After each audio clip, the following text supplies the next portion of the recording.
All right. We're off to a good start today. Yes, we are. Let's pray. Heavenly Father, we thank you so much for who you are, your precious Son, the Lord Jesus. We thank you for allowing Brother Bazzel Baz and his wife Tina to come our way. Father, we look forward to the men's event this morning, and then with Sister Tina, 2:30 to 4, the women's. And Father, we thank you for your presence. We give you all the praise and all the glory. Let's give Jesus a round of applause.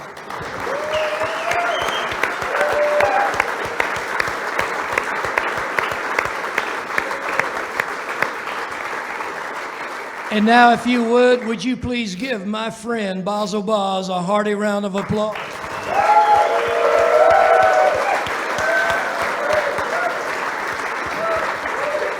Thank you. Thanks. Okay, so we're going to remain standing for 2 hours because we're men. It's not true. Have a seat. Thanks. Well, we'll try to be funny today because, being men is a really serious subject.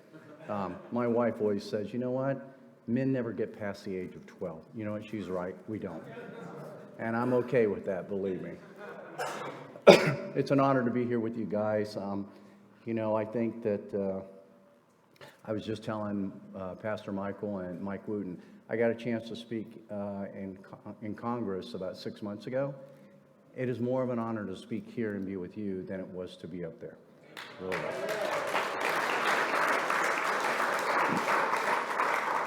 So whatever you have here and the fate of our nation, hold on to it because it's good and it's not there, I can tell you that much. Believe it or not, by the time we finish, you're going to find out that in my expression of what men should be, biblically based, it is an integral part of our country as well, and the very soil that God took us from. So, with that, I'm going to share something with you. If you share this with your wives, even though, what does back your shirt say? I refuse to be castrated? Yeah. If you share this with your wife, you will be castrated when you get home, okay? I'm telling you. I'm just saying. All right, I picked this up in Wyoming. Ooh, what's that? So, the top 10 reasons why men prefer guns over women.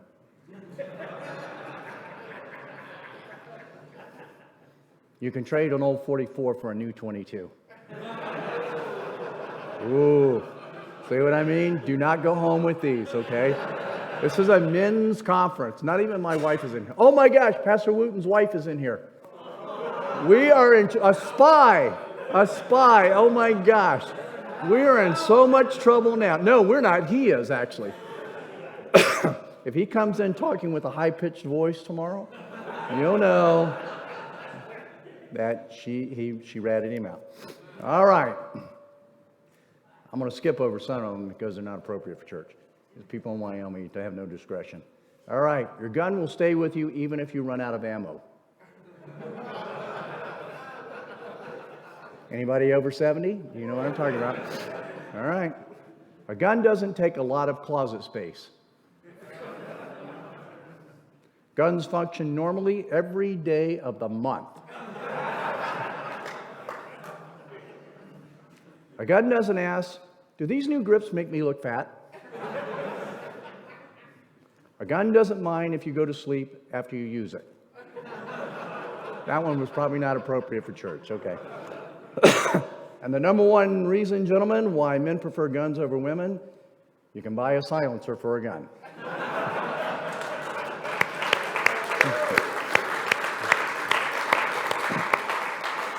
Just so I don't have to take any flack for that, Pastor Wooten made all those up. All right. So today, we're going to dive into a couple hours, but the first thing we're going to talk about is this. Who are you? Who are you? And it's really important. So my name is Bazzel Baz, and I've been selected by your pastors to kind of be the keynote speaker to hopefully impart some wisdom, some leadership skills, and perhaps even offend some of you. But in the end, we're going to talk about what it means to be a man as God created you to be. So I want you to put your big boy pants on because, as Pastor Michael and Pastor Wooten know, I'm pretty much a straight shooter. I'm unashamed in sharing the ground truths that are designed to make each and every one of us a better person. So when we walk out of here today, we're equipped to kind of handle what the world wants to throw at us as men. You guys okay with that? Okay, good. So, like I said, if you get offended, there's the door right there. Because I'll tell you something, thin-skinned people are the ones who basically fall by the wayside in the heat of battle. And from what I've been told by your pastors, that almost each and every one of you in here are pretty tough and pretty dependable as far as a congregation, not only here in Lincoln, but probably on the whole planet. So I'm correct in that assumption, so let's get started. I come from a long gray line of warfighters as a graduate of a school called the Citadel. It was the Military College of South Carolina. And for those who don't know the history of this kind of remarkable institution, on January the 9th in 1861, a Union merchant ship by the name of the Star of the West was fired on as it was delivering supplies to Fort Sumter in the Charleston Harbor in South Carolina. The ship was actually fired on by cadets, men who didn't know they were going to become men. They were boys. And it was hit 3 times, which were effectively the very first shots of the Civil War. Let me back up here a little bit. I got ahead of myself. And although the Star of the West really didn't suffer any major damage, John McGowan, who was the captain of that ship, considered it to be too dangerous, and he turned around and he actually left the harbor. Now, whether we consider that a heroic deed or a blemish in history, remember this, it is our history. And no matter how many statues you take down, or how many pages you rip out of the history books, it does not change the fact as to what happened and polish. Okay. So, grass is just cut perfect, or, you know, the whole thing. That's why we're at the White House, right? Exactly. But this building I went to was just the opposite. The grass was 3 feet tall. The building, paint was coming off the building. I thought, man, I'm in the wrong place. And, but bravely, I went and knocked on the door. And when I knocked the first time, excuse me, nobody answered the door. I knocked again with the intention of just basically leaving. And the second time I knocked, this door opened, and there was this civilian lady dressed in business attire, and she said, "Come in." She goes, "Colonel Dorman's waiting for you." And I thought, this is really bizarre. So I go into this rundown building, and inside this building, it's plush. The interior is like nothing I'd seen on a Marine Corps base before. And she directs me to Colonel Dorman's office, and I announce myself, "Colonel Dorman, Captain Baz, reporting, sir." And I'm looking at the back of a leather chair with the top of a flat-top, gray-haired gentleman with a trail of cigar smoke going into the sky. He turns around, or swivels around in the chair, and now I'm looking at this steel-jawed, blue-eyed Marine of a Marine. And he says, "Captain Baz, I understand the CIA's been in touch with you." Now, I'm lost, because I didn't tell anybody. How does this guy know? You know, I'm like, it's a mystery. And I don't say a word. And he stares at me.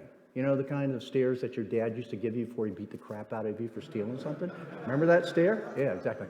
You only do that to men, of course. My sister got away with murder, I'm telling you.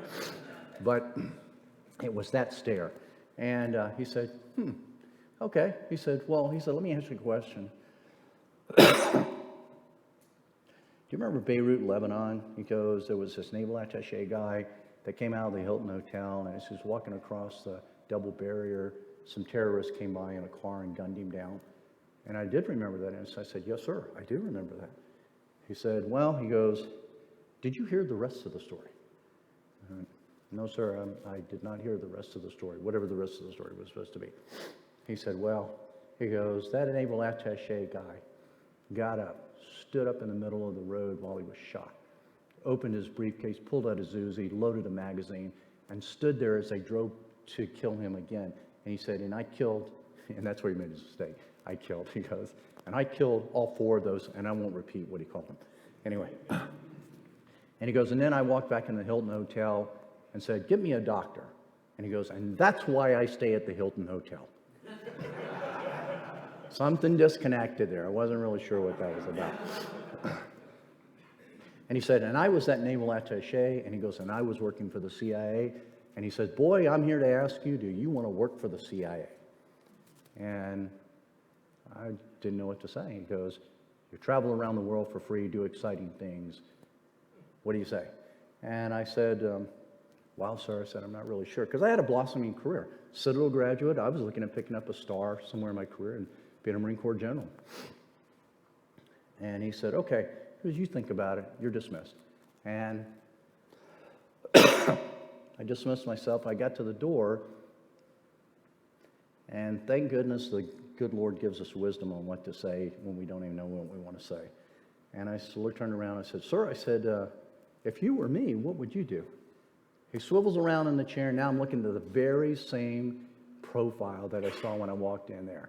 The back of the leather chair, the top of his head, and the fire stick and the smoke from his cigar going in the air. And all he says is, "My boy, I'd join the CIA if it were you."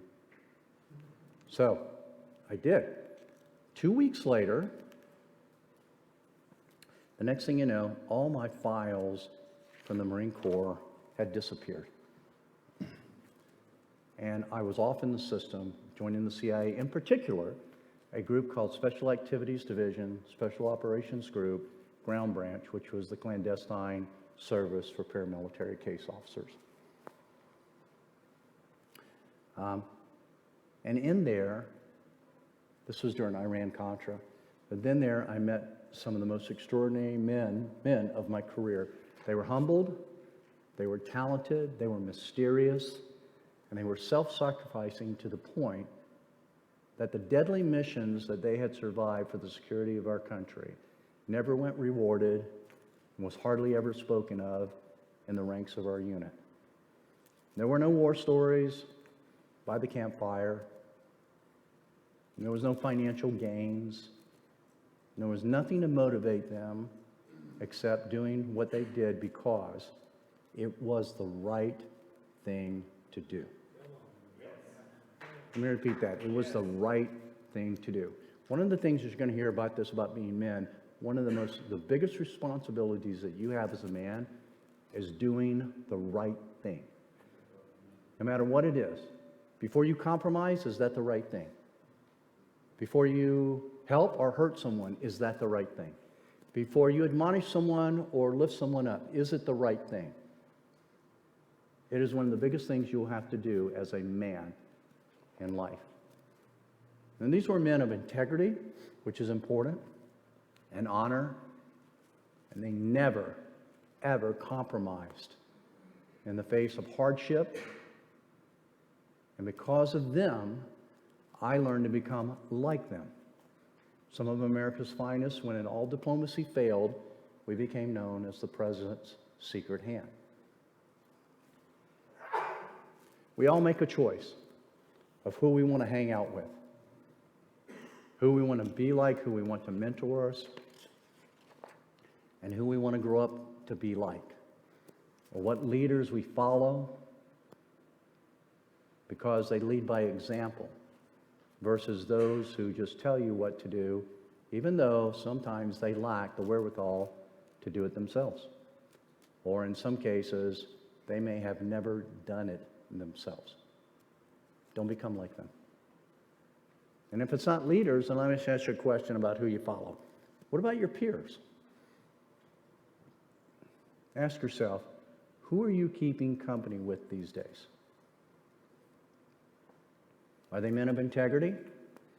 Or are they men who are leading you down a one-way road of destruction that chips away at your ability every single day to such a point that it is impossible to fulfill your potential to be successful as the man God wants you to be?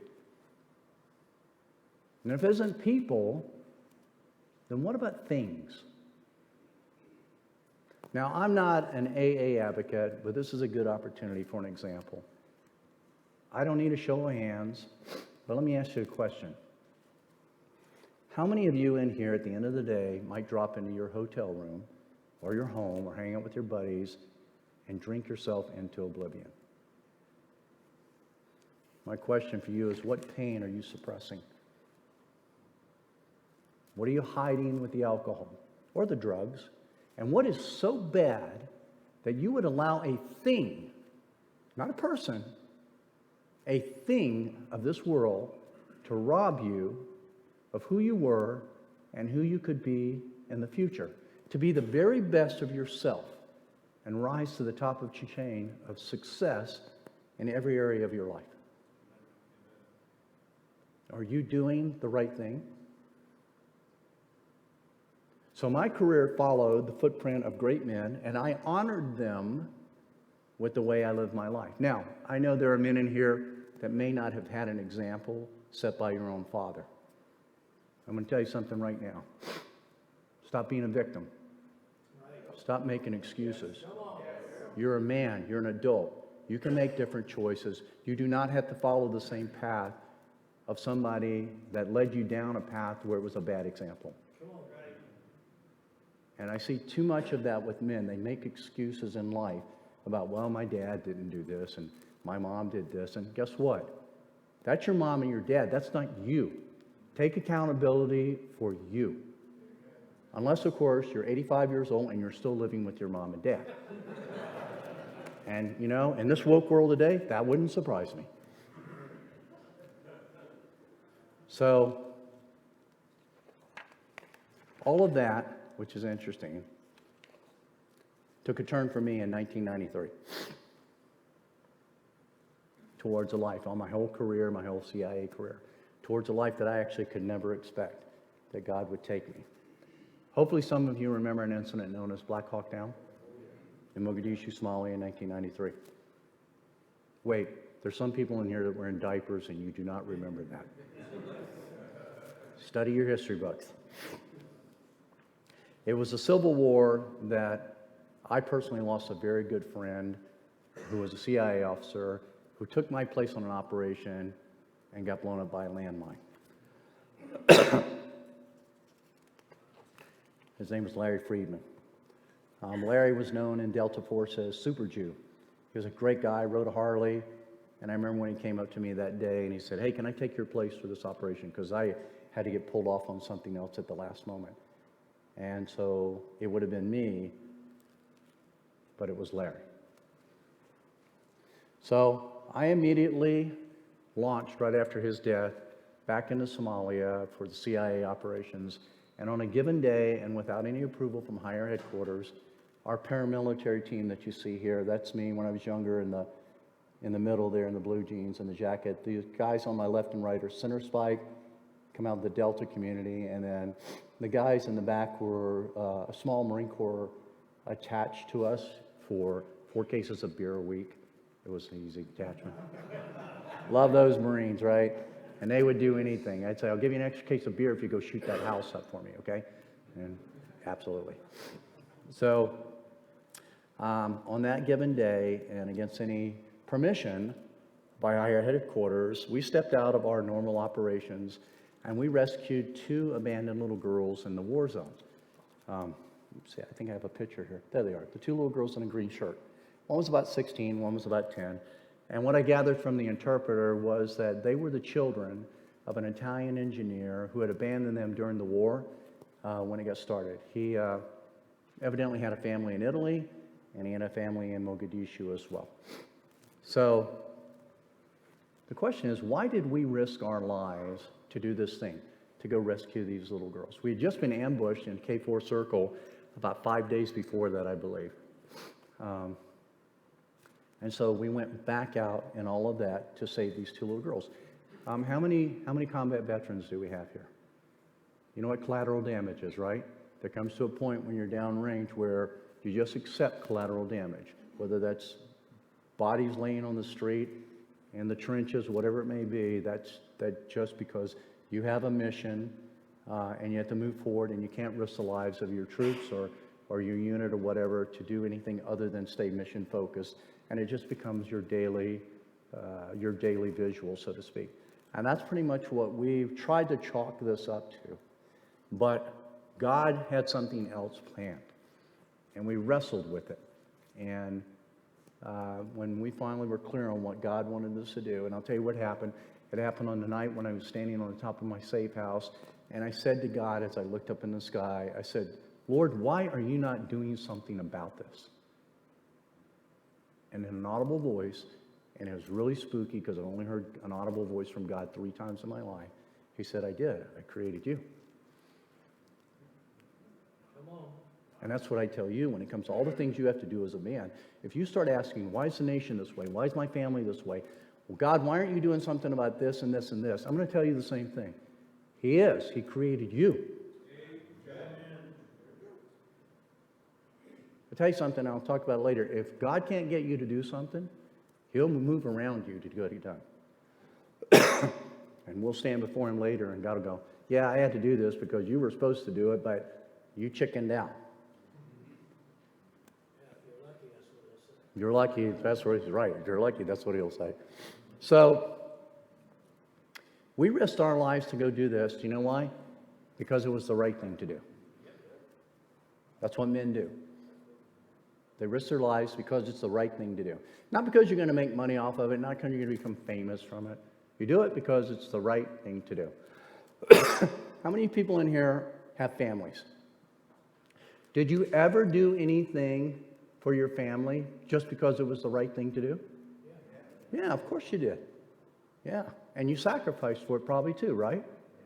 That's what men do. Are you seeing a pattern here? Of course. So the rescue changed my perspective on many issues in life. And when I returned to the United States, I reached out to find out that there were 250,000 missing, exploited, and sex trafficked children in our country. And most of that list was just considered by law enforcement as runaways. And I discovered that not to be true. And suddenly came to grips with the fact that there was something bigger than overthrowing small governments. Something had to be done to save our children, and that's how my nonprofit got started.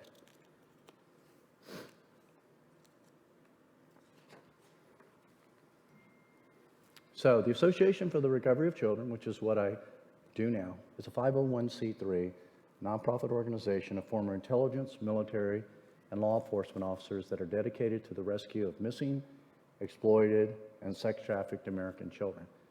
Once all local, state, and federal law enforcement efforts are exhausted or they choose not to intervene, we get involved.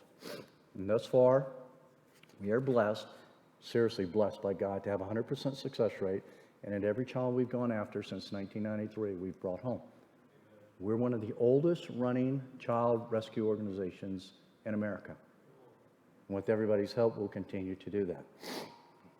Oh, these are pictures of our team. They're Tier 1 operators, Delta Navy SEALs. Tina on the right is my Director of Human Trafficking. You'll hear her speak on Sunday as well. But they come from all areas of the United States, whether it's federal law enforcement or corporate security or whatever it may be. Actually, a lot of them come from people just like yourself. And this is a good time to plug this. If you think you're too old to be out there saving kids, you are sadly mistaken. Let us train you up. You'll make a difference. We'll talk more about that on Sunday. So, why would someone like myself give up the most amazing career of a lifetime as a spy? Traveling the world to exotic locations and living on the edge of danger with pretty much a free ticket to do strange and exciting things that most men would only dream of. All to rescue kids. Because, once again, it is the right thing to do. For if I did not, the question would be, who will? And oftentimes, as a man, that's what you have to ask yourself as well. If I do not, who will? Let me ask you a simple question from a biblical standpoint. If you do not read your Bible, who will?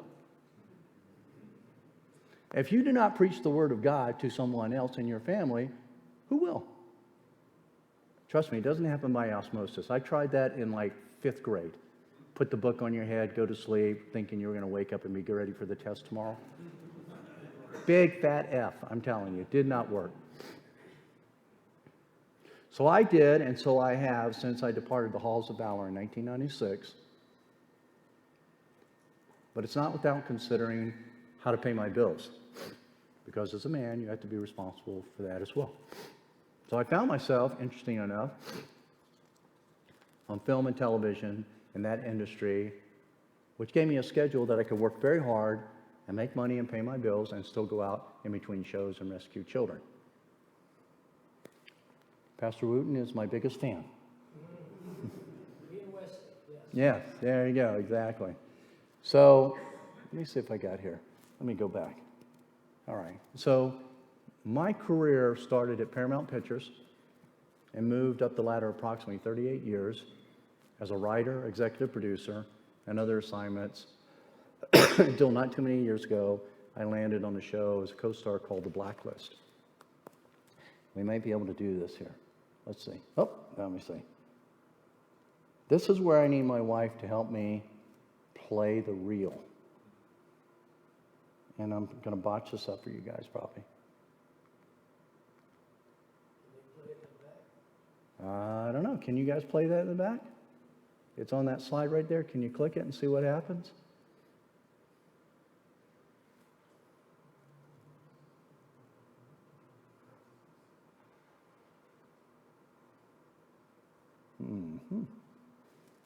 Well, I know you think that a man really tests his stuff before he comes to a show like this. I did, actually. Well, it's not playing, is it? Okay. Don't. What's that? Maybe later. All right. That's good, guys. Thank you, though. So when I got on the blacklist, oh, it looks like I can't do it because they're doing it. All right.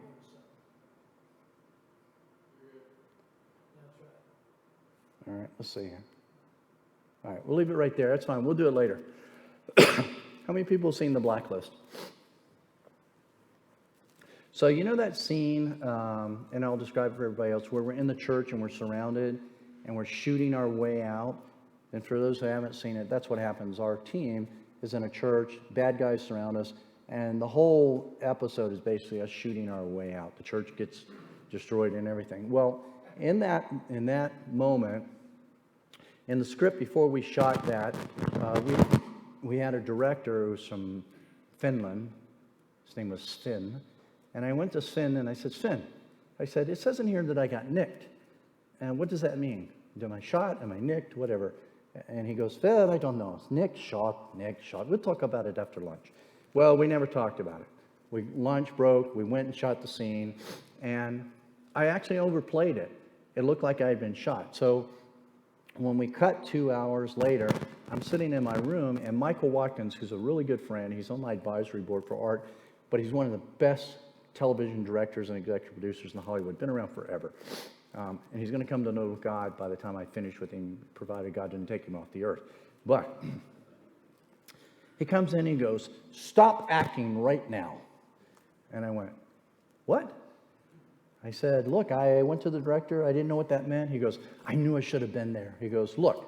I said, well, look, Michael, I said, who is the character? And for many of you who don't know, I just play myself, Baz, and throughout the whole show.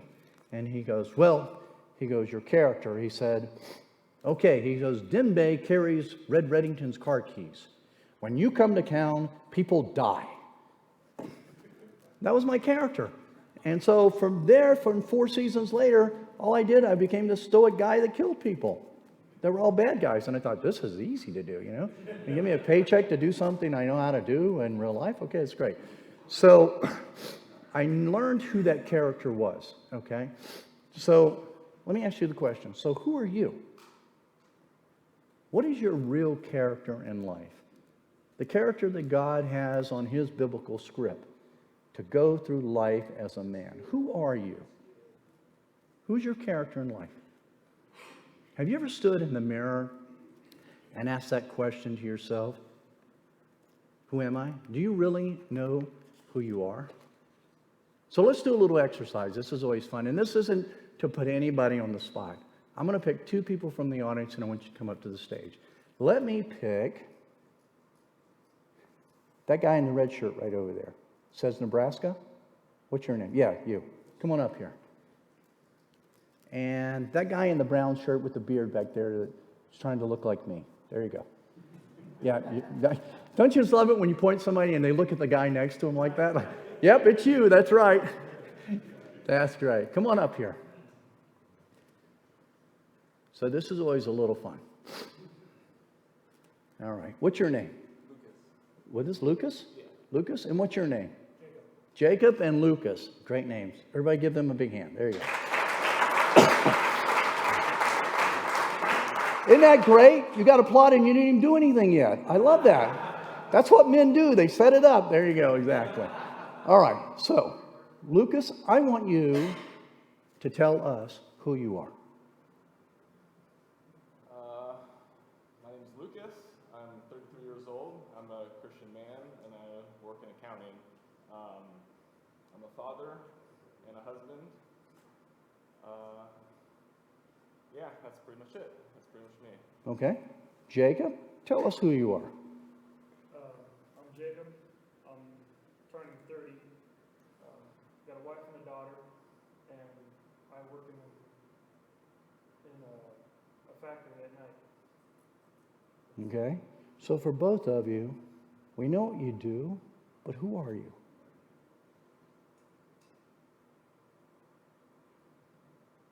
A little tough, huh? Yeah. Most of us never ask ourselves, who are we? We know exactly what we do. I raise kids, I'm a father, I work in a factory, I'm this old, whatever it may be. All right, thank you. Go ahead. You can give them another applause.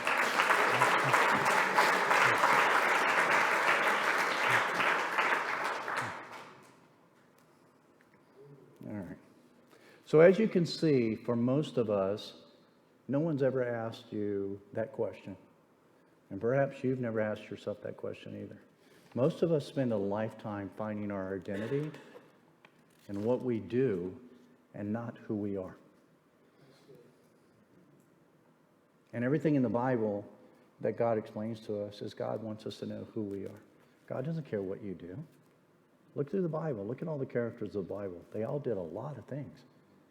But when you're talking about a personal relationship as a man of God, God wants you to know who you are. And don't you want to know who God is? Do you care what God does? You know what God does, don't you? He creates miracles. He brings fire from heaven to burn up the wicked. Well, I haven't seen that yet, but I'm waiting. All right. He moves mountains. He creates the earth. We know what God does, right? But do you know who God is?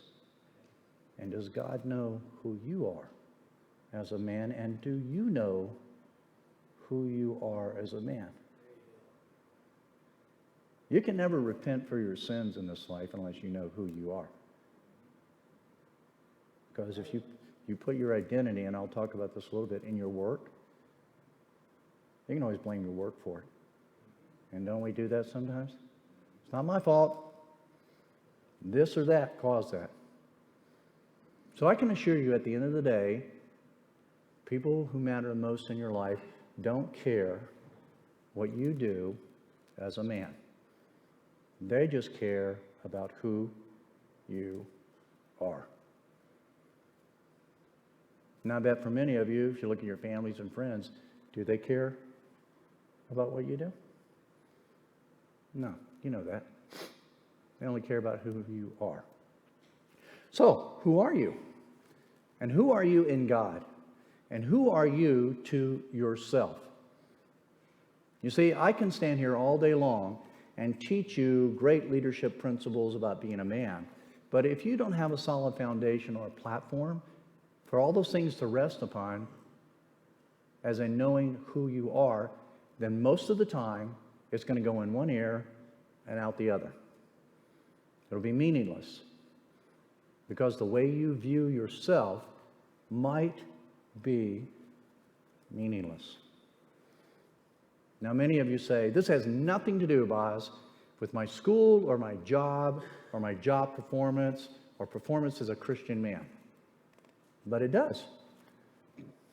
It does, because if your life is meaningless, there's not much motivation to perform well, to do a better job, to support your school or your church or your community projects or your country, to help others. You see, it all starts as a man with you. So let's focus in on you. Not in a self-centered kind of egotistical way, but on you as a leader, or you as a future supervisor, or you as a fellow worker, or for some of you as a classmate, or you as part of a company, or you as part of a church and its goals, or you as almost anything in the life that you live, where at the end of the day you acquire meaning and purpose, and people really like you for who you are as a man. At the end of the race, when perhaps you have fallen on your sword 20 times, and you gave it your all, but it's just not quite worked out the way you thought it would due to things beyond your control, do people still like you? And do they like you to the point that they're willing to give you a second or a third or a fourth chance because you display value and integrity and reliability in your character in everything you do in life? I grew up with a grandfather who was an immigrant here, a grandmother who was a Native American, and he did everything on a handshake. You know what? I still do almost everything on a handshake, unless my attorney says you got to put it on paper. And if I shake your hand and I give you my word, I will do my very best to fulfill that promise to you. That's integrity. We don't have a lot of that in the world, but real men in this world, real godly men, that's part of their life. You give your promise. It is better that God says that you never promise him anything than to promise him and fail. So, remember this. It is not about walking the right path, but are you walking the path the right way? Now, it goes without saying that everyone's situation is a little different, and there may be some of you out there today, especially those who are new at a school or a church or a community, still trying to find your place as a valuable player. Still trying to find your place as a man of integrity. And over time, it can be tough. And you may start to feel that you're the least of those around you in the efforts to do a better job. It'll provide you the recognition or the acceptance in school, perhaps, to catch the eye of all the right people that will see your hard work. So let me share something with you. If I have 99 cents in my pocket and I take it to the bank and I ask them to give me $1, will they do that? Why? Because we're 1 penny short, right? It's that 1 penny that's actually the most important part. Without it, we're financially incomplete. So for all of you that are here today, I feel like you might be alone in whatever fight you're going through, just realize you may be that 1 penny, the most important part. And it may very well be you that completes the efforts of a company or a church or project that you work for.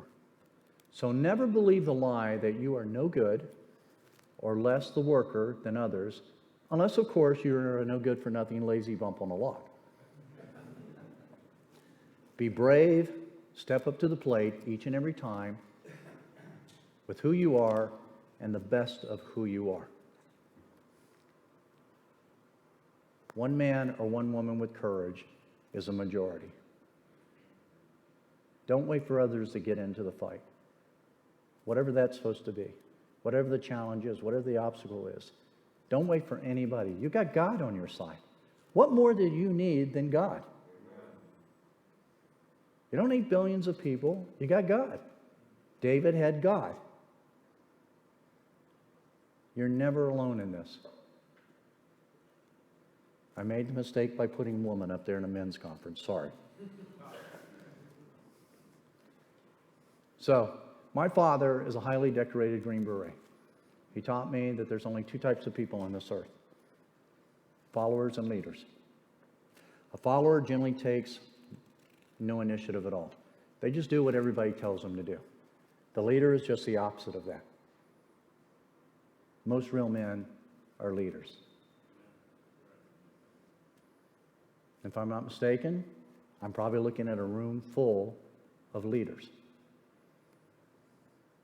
that would put you head and shoulders above most of the people in America today that are struggling just to find good friends that can be on the same sheet of music, with the goal of building an impeccable reputation, and no matter what you do as a man. And I don't think I'm wrong about that. Why? Because it's the right thing to do. Build a good reputation. It's my mom and dad. So, when I left the CIA, there was a moment in time when assimilation back into society was really challenging for me. You see, I had spent every waking hour for the last 10 years of my career being a spy.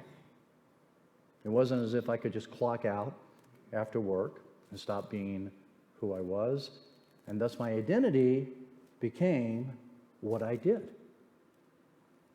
My every thought, every habit, every action, and even who I saw myself in the mirror as when I woke up was that of a spy.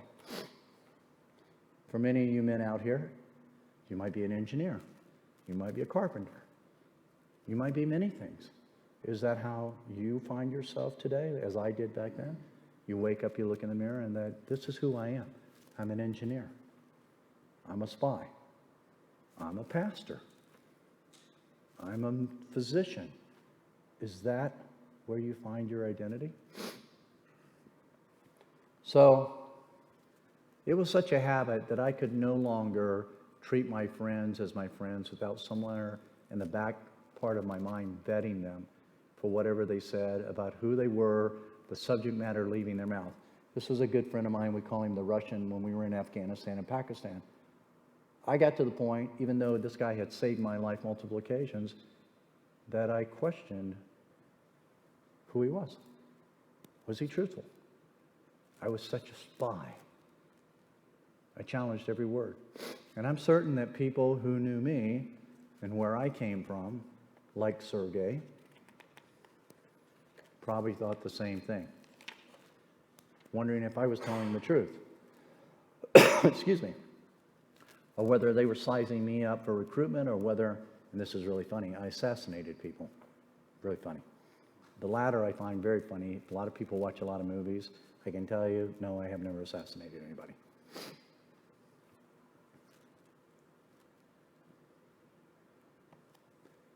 What you're looking at here, which is really interesting, is a picture of a gun called the elephant gun. Now, how many people think that that gun looks pretty? You guys, what's wrong with you? Come on. Oh, there you go. One man. One man in the bunch. One man and one woman with courage is the majority. Very good. So that piece of junk was created by our group, Ground Branch, given to Mujahideen, could reach out 1.8 miles, had a sledgehammer so we could get the breech open, because the rounds you see there, we bought those from the Chinese and the brass would swell, and we didn't have time to go find more ammo, so we just went to Ace Hardware and bought a lot of those mallets, you know the ones I'm talking about, the yellow ones? We shipped them in the field and they would fire around, they'd hit the bolt and bring it back and put another round in there and slam the bolt home and fire. It became one of the most effective weapons in the war against the Russians when they had their first invasions. So here's where I'm going with this. It's not pretty, but it's effective. Who cares what you look like? Who cares what you dress like as a man? Just be effective. Be effective. Quite honestly, after looking at this, I think the uglier we are, the more effective we are. So So with all of this, I went back to my father and I had a talk. And he looked me square in the eye and he said, remember this, it was just your job, it's not who you are. And with that wisdom, I slowly found my way back to who I was. And with who I was came who I was accountable to for his actions, which was myself. So many of us who find our identity in our work, it isn't really that you find your identity in your work. It's that you choose to hide behind your work. Study the scriptures. It's all throughout the scriptures.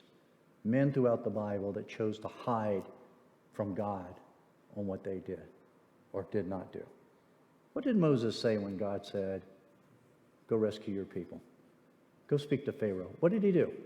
What did he hide behind? His speech impediment. Remember that? I can't do that. I can't speak. Don't hide behind your work. As long as you hide in your work, you personally cannot be held accountable for your actions. You can blame it on work. And most who live life that way are living the life of a victim, or at least positioning themselves in society as a victim when something goes upside down. Cain and Abel. Cain killed Abel, right? What did Cain say to God? What excuse did he make? What did he try to hide behind? Think about it. What's that? Pastor Mike? I would agree with that. Am I my brother's keeper? Right. I don't know. No, you're getting it right. Brother's keeper is what? It's a job, right? It's something you do. What? I'm supposed to care for my brother? No, it's like, Cain, who are you? What did God get down to? What are you? What is in your heart? Who are you? Not that, I don't care that you're whether you are or not your brother's keeper. You did what? You spilled his blood. Yeah. And God didn't create men to necessarily do that, or didn't create those guys to do that. So, as most of you live life that way, you'll be living life as a victim. And that'll be the rest of your life will be upside down with that. People will never actually care, as I mentioned, about what you did in life. They just care about who you are. And so for me, it became the next assignment to come face to face with me in order to find the balance in society.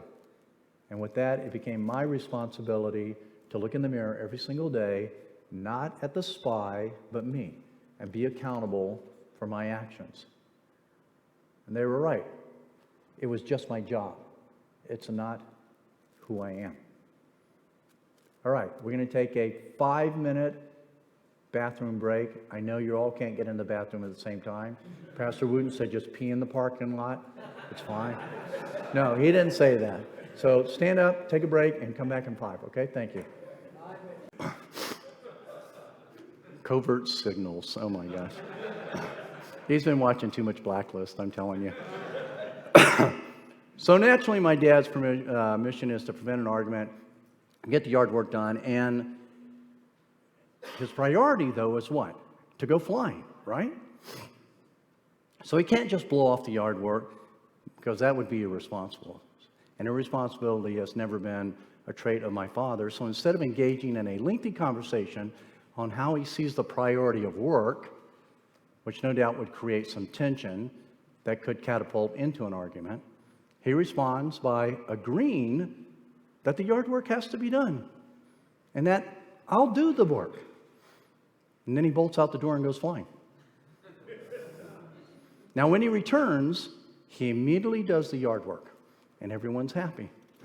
And she certainly can't argue with him if he's not there to be argued with, or he can't hear her arguing because the lawnmower is too loud. And it may not have been exactly when my mother wanted the yard done, but it's sure hard to put up a fight when he completes the work and it looks like something out of Better Homes and Gardens. Now, you may be intrigued to discover just how a soldier's mind works on such a battlefield. And in the case, my father figured the grass could wait a few hours, unless someone dumps a bunch of Miracle-Gro on it, and then he's going to really be in trouble because it'll just sprout up in minutes. But the overall scheme of things, it's easier to cut the grass even if the sun goes down than it is to make a landing at night. And as far as I can see, he accomplished his mission. No argument, responsibilities taken care of, and flying in the bag. Remember the mission, and you might win the war. Unfortunately, for many of us, unlike my parents, as men, it seems that sometimes our mission is to spend the rest of our lives in constant discourse. Sad, but true. Because we're trying to prove something. We're trying to prove that I'm the man. I'm in control. I'm the head of the house. Seriously? Be smart. There's a better way to get the same thing done. Just be smart. Perhaps a little soldiering needs to be added as a prerequisite to those seeking premarital counseling. So, third, am I a man skilled in the art of providing instructions? How many people have to tell people what to do every day? That's your first mistake. You don't tell people what to do. You lead them into getting done what you need them to do. Whether that's by setting an example, giving them wisdom, making them feel a part of the process, whatever it may be. I will tell you right off the bat, I do not like to be told what to do. It tweaks me like to no end. I don't know where it comes from, but I was raised with a father that said, instead of saying, get the broom and sweep the floor, would say, son, would you mind grabbing the broom and helping me sweep the floor? You ever heard that thing, you attract more bees with honey? It's so true. My men in the Marine Corps and in special operations followed me because I set the example, because they were a part of me, and because I served them. My whole job was to make sure none of my guys came back in a body bag, because I did not want to have to face their parents and explain why they got killed. The greatest leaders in the world, the greatest men in the world, are the greatest servants in the world. There's just one guy, you may have heard of him before. His name was Jesus Christ. He was the Son of God. And yet he served people. And he was the greatest leader in the history of the world. Yeah.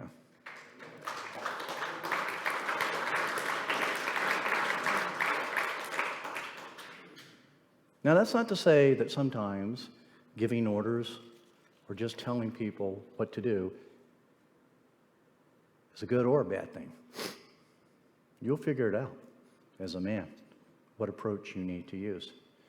Now, somewhere around my 48th birthday on this earth, I talked to my father about the possibility of working in Mexico for a private military company as an instructor, kind of like Blackwater. Now, knowing there would be a language barrier there, I asked if my father would consider working with me as a Spanish interpreter. He speaks fluent Spanish. He basically speaks the language of Pancho Villa better than most people that I know. But he was very quick to point out that he had an aversion to being shot at by anyone, especially the cartel. And he declined my invitation. Now, he did so, but not without leaving me a bit of advice. And he said, just remember that what you say must be interpreted by the students as what you mean. You can never assume this is perfectly clear in the minds of those whom you instruct, unless you think it out before you speak. As men, we have this tendency to ask people to do something, and we think they understand exactly what's in our head. And that is not always the case.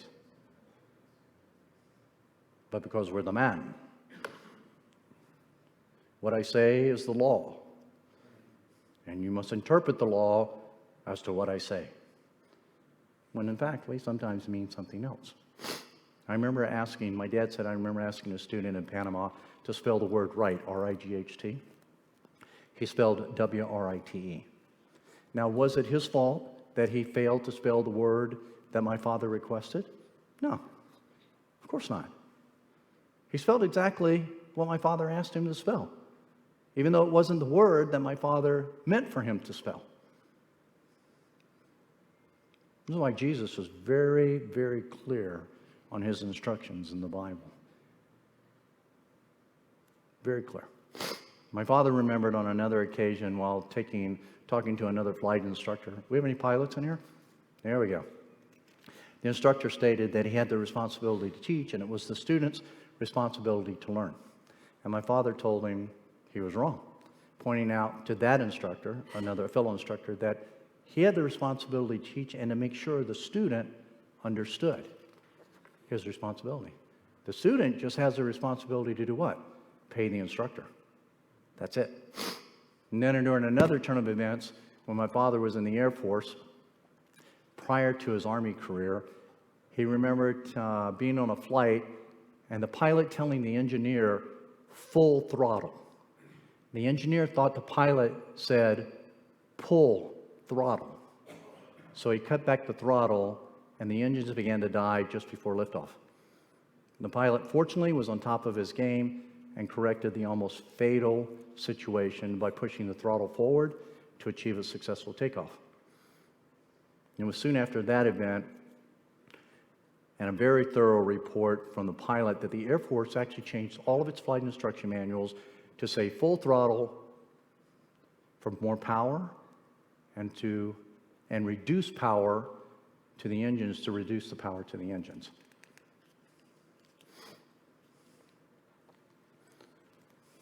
Fourth, am I a man that can fight dragons? Yeah, I shot all of his fingers out. It was a big challenge, and I felt like a man that day, and so I shot them all out. I once had a woman that I was helping retrieve her daughter from the clutches of a suspected pedophile ring. It was a ring that actually was run by a corrupt and powerful attorney that represented the woman's ex-husband, who had influence at the highest levels of the U.S. government. And strangely enough, the attorney was obsessed with the 3-year-old daughter of the woman and made statements in court that would lead one to believe he was sexually and emotionally attracted to the child, to a point where the courts actually ordered the attorney to stay away from that child. But his power and his influence eventually put the child back in his hands and away from the legal custody of the mother. And it was a very strange event listening to the attorney actually yell at the judge and tell him that the courts had no power over him and that no one would take this child away from him. It was even stranger that the evidence from a registered nurse was sent to the state attorney general's office showing the child had indeed been molested, either by the attorney or her ex-husband. Now the mother, you can imagine, was heartbroken. And on a day when she went to pick up her daughter from school, the attorney and the police showed up and physically removed the child from the mother, never to be seen again until we got involved. Now her battle to regain the life of her daughter was 3 years in the making. Can you imagine how many times that little girl was probably molested in those 3 years? It was exhausting, to say the least. And this woman, she suffered from battle fatigue and was losing her focus on the mission to save her daughter, because what she discovered along the way was this enormous, so evil, larger-than-life connections between human trafficking ring and government. It would blow your mind. And while almost everything she discovered was true, the big picture caused her to lose sight of that one very special piece of evidence that the nurse had said that in fact there was a medical record that her daughter had been molested. So to the credit of the powerful attorney running the pedophile ring, he had managed to run a successful disinformation campaign that painted a picture of the mother as someone who was insane and delusional about all of her claims of statewide corruption and human trafficking. And less to her credit was the fact that she fell into his trap, because she was so thorough in her investigation and so passionate about saving her daughter from the clutches of the corrupt attorney. Her story began to sound conspiratorial and to most unbelievable. But isn't that usually the case? Yeah. When people don't want to believe it's really happening. And before you know it, the evidence grew from the child molestation to the entire state, federal politicians, law enforcement officials participating in a big cover-up.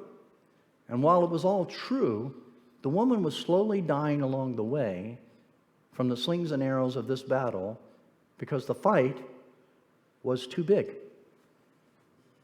She had uncovered as much evil information that not even the good attorneys were willing to help because they would choke on it. It was so much information. And they needed it in bite sizes. Something she was not willing to present because she was emotionally tied to all the evil that affected more kids now than just her daughter. She had stuck her head into a cave and seen her daughter being held by a sleeping dragon, so to speak. But all around the dragon was 49 more. What she should have done was silently walk in, cut the head off the one dragon to stay mission focused, grab her daughter, and run. This is kind of a parable like Jesus does, so mine's a longer parable. But instead of seeing all the other dragons, she chose to wake them all and charge into battle to rid the world of what was to come. All the other dragons. There can only be two outcomes. She would spend so much energy fighting the 49 dragons while the one walked away with her daughter, or she would die in the process. Maybe kill a few and do good for her daughter or the rest of the world. My advice to her was to carefully move in, cut the head off the one dragon, and get her daughter. Just focus on that. And so it was with the strategy to get her daughter from the corrupt attorney. We needed to focus on the one dragon, which was that attorney, and the statement that the registered nurse had made, and the medical evidence that her daughter had been molested. And leave all the other stuff about the state and the U.S. government alone. It was that one statement that attorney actually feared the most. The fact that the mother unveiled, not the fact that the mother unveiled an entire human trafficking ring at the state and federal level. It was the stink on his own shoe that his associates were not willing to help him clean off because they'd get their hands dirty. One battle at a time in order to win the war. Sometimes a good man needs to extricate himself from the heat of the battle. Find some high ground and take a look at the overall picture. You need to reposition your energy to just one part of the battlefield in life. Win that portion and then retrograde, breathe up, and then you hit another. Charging into the den of dragons can be so overwhelming and not always the best way to fight a war. Look, even David was smart enough to focus on Goliath and not the rest of the army standing around him. I don't think that was the case with Saul. If he could win that one battle, if he could kill that one giant, if that one giant fell, the others would run. And so it was. So when you approach as a man a challenge in life, as a leader and as a man, don't allow yourself to become so overwhelmed or drawn in by what's happening with the big picture. So much to the point that you step on the landmines right below your feet. Or you charge in bravely to overwhelming odds and let the one dragon walk away with your precious goods. Because he will. Study the cave, see what dragons are sleeping, what dragons are not, and if you can go after the one that's holding your valuables, whatever that is, in life, and get out alive, do so. It is my experience, and it's a good advice to being godly men. It is my experience that how you do anything is how you will do everything. How you do anything in this life is how you will do everything. I currently have my stepdaughter living with us because she graduated from a woke college. My wife convinced me that it was a good thing to do. It took a lot of convincing. So we brought her out to Colorado, and I sat her down and had the stepdad talk with her and said, if you quit this job, which, by the way, is a wrangler at a ranch where she works her butt off from 6 in the morning till 7 at night, everything. It's the best thing that ever happened to her.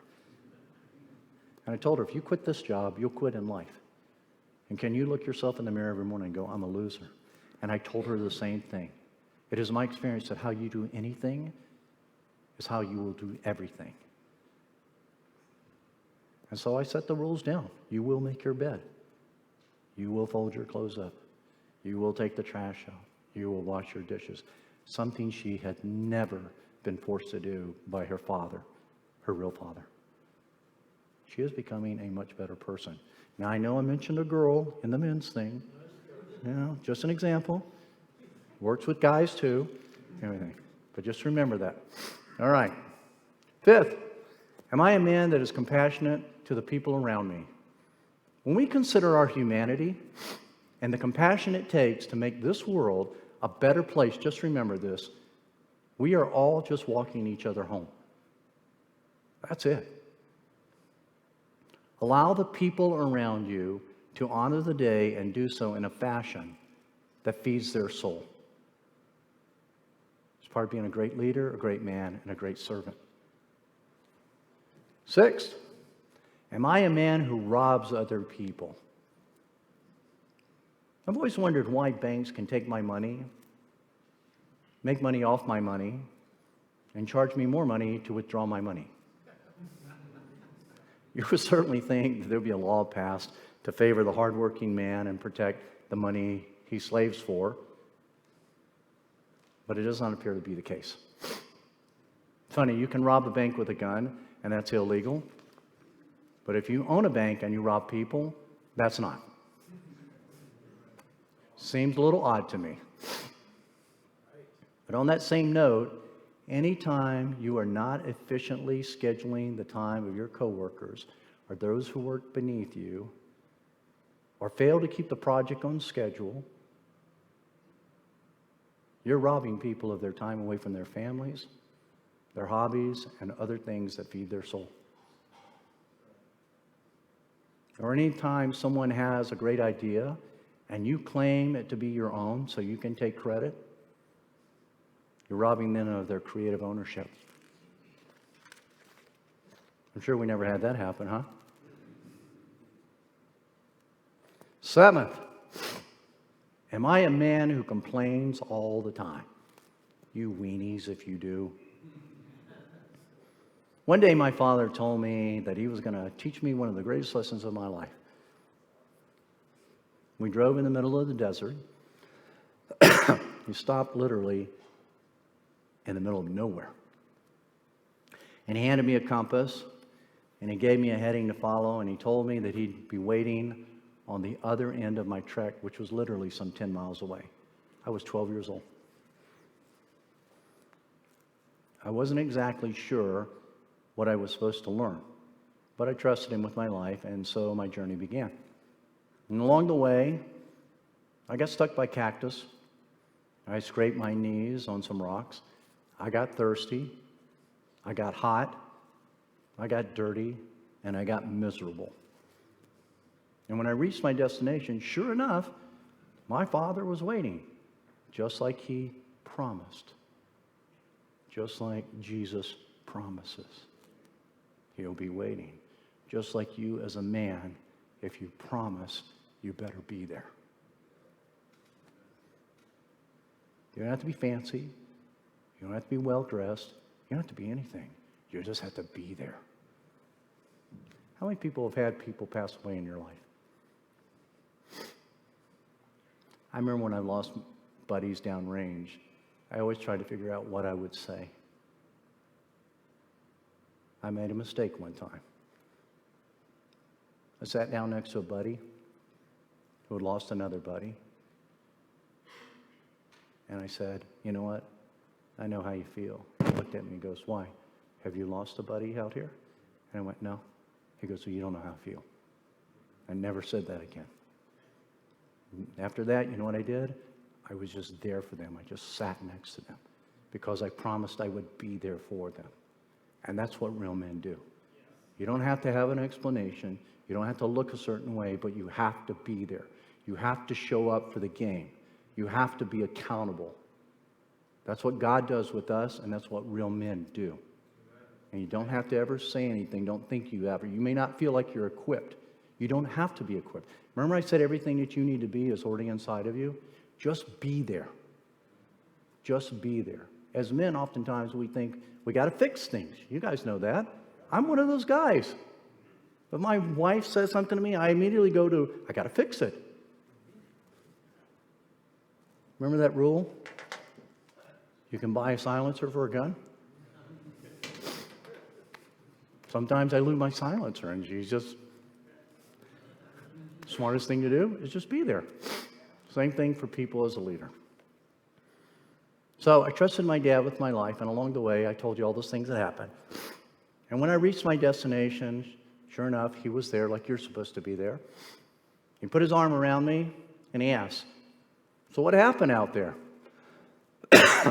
So I told him. I got stuck by cactus. I scraped my knee on some rocks. I got thirsty. I got hot. I got dirty. And Dad, I was pretty miserable. Did you complain about any of it, he asked. I laughed and I said, well, I would have, but there was nobody out there to hear me.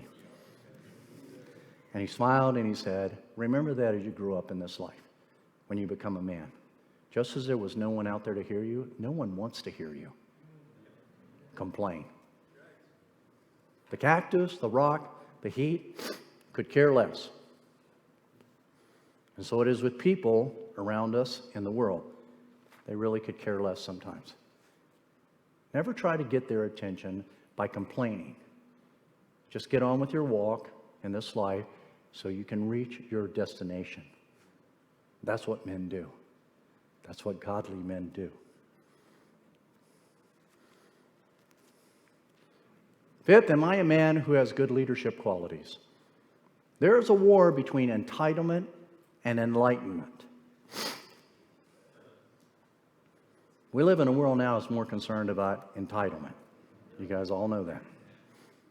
Those who seek entitlement do all they can to be recognized, while those who seek enlightenment simply live life as who they are. This is why you need to know who you are. You will never be enlightened if you don't know who you are. Real men know if you wish to be great, you commit to something greater than yourself. They understand that, gentlemen, we do not rise to the level of our expectations. We fall to the level of our training. Always. You can wish to be whatever you want to be, but if you don't train to be that, it's not happening. You'll fall short. Real men never say it won't. Real men never say it can't. And real men are not surprised when it does. But most of all, we as men lead in the fight and we stand back in the victory. So I hope that you're able to digest all of this and it brings some wisdom in our lives here today. There's two ways to learn in this life, particularly when it comes to being a man. You can do it the easy way or you can do it the hard way. Just like there's two ways you can learn to breathe properly. You can breathe in and breathe out with your movements in life, or you can simply try and hold your breath for as long as you can. It's called being stubborn. You choose and let me know how that works out for you. Now, I know there's a few of you out there right now that are saying, well, this is easy for you, Baz, because and all fine and dandy because you're Mr. CIA Special Operations guy and you've got all this discipline because you were trained.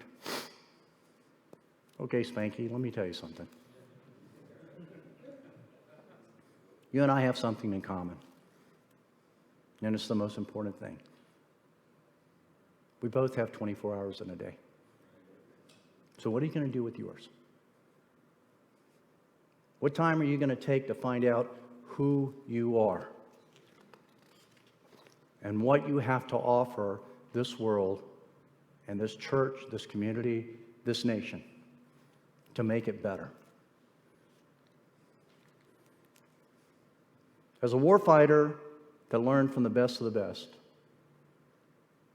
no matter what you're engaged in from day to day, moving forward, remember, there are a million ways to die.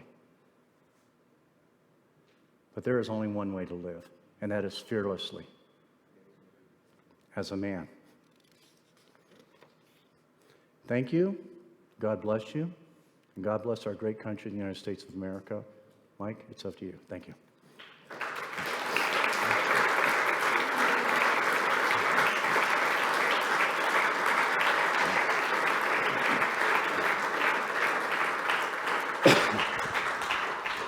And in just a minute, we're going to break for lunch, but of course, we'll be back in here at 12:30. The book table will be open 12 to 12:30, so you'll have to wait. So we're going to have lunch. What we have are croissant sandwiches. So first time through, take half a croissant sandwich. And You see that? He's a Catholic priest. I was trying to figure that. Another signal. I'm like, oh, maybe you should pray for the food. Hey, yeah, we will. A friend of mine said, plus Jesus minus the devil. I like it. So you get chips, sandwich, cookie. There's lemonade, water, coffee. Then after everybody's served, if there's more, go through and help yourself again. So we're going to pray. Of course, we want our featured speaker to go first. Amen. No. I always go last. I learned it in Marine Corps. You guys go first. Leaders go last. What's that? Leaders go last. I do. Okay. So let's stand to our feet. We're going to pray. And that's all I can tell you. I know. And thank the ladies that have prepared all of that. I guess the book table is going to be open before noon, it looks like. So thank the ladies as you go through the line. Amen. And orderly line. And just find a place to sit somewhere. I told Michael we need more tables. He goes, we're guys. We're at a men's conference. I said, okay. If you want to and you won't. No, I'm not going to say that. I was going to say you can come in here, but no. You can grab any of these chairs and take out into the foyer if you'd like. Jesus, thank you so very much again for your great love and your mercy upon us. Thank you for bringing Tina and Baz our way. Again, thank you for the great women's talk that they're going to have from 2:30 to 4. Thank you for the services tomorrow. And Lord, we look forward to the rest of this today. Bless the food and the drink in Jesus' name. Amen.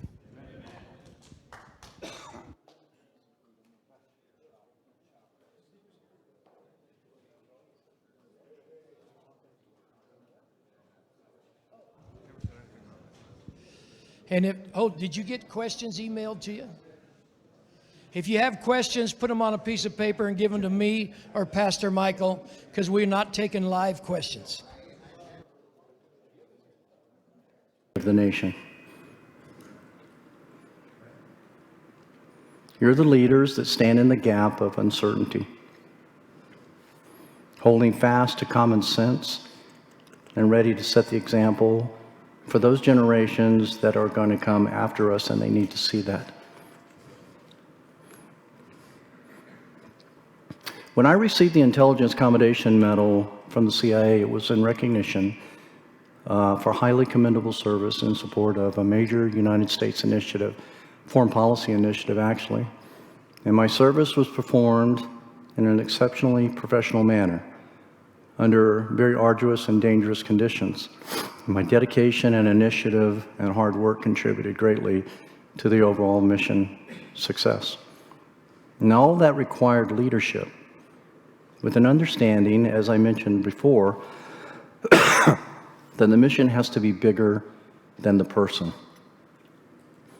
So for the next hour or so, we're going to look through the lens of wisdom from a band of brothers who took a risk while others were playing it safe.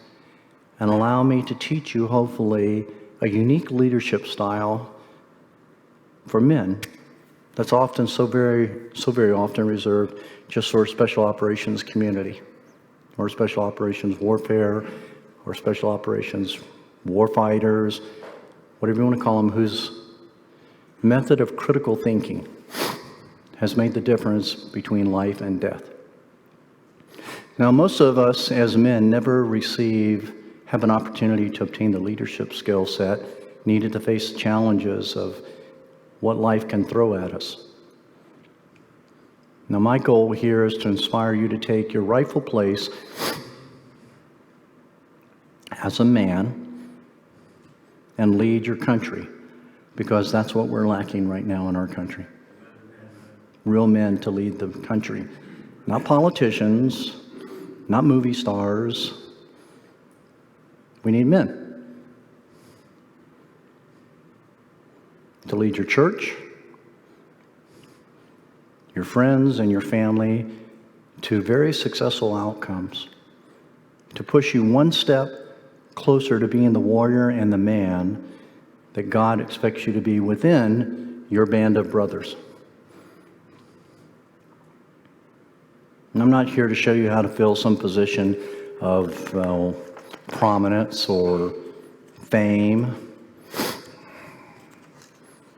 but positions of obedience, responsibility, integrity, and perseverance. Everything has a price. You know that. And it's been that way since the beginning of time. It's been that way since the founding of our nation. Still got some feedback. Can you guys hear that? You're tweaking it. Okay. So it's been that way since the founding of our nation.